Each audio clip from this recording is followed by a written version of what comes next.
My name is Brian. I'll be your furniture repair technician. Today, I'll show you how to use a fabric shaver.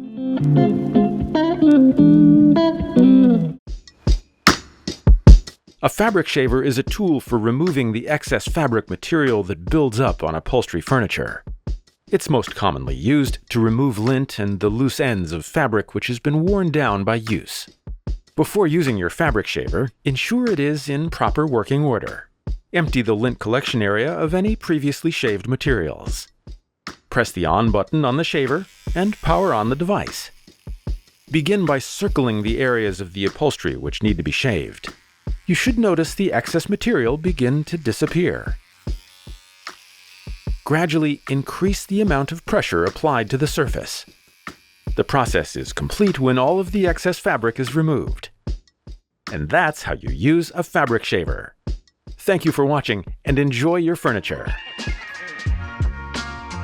Thanks for watching Revive. You'll find links to all the products we used in today's video down in the description below. If you found this video helpful, don't forget to like, subscribe, and hit the bell so you don't miss any future uploads. You can also visit us at revivefs.ca to learn more about our professional furniture repair services. And if you're ready for more, there are videos on screen right now that we think you'll enjoy.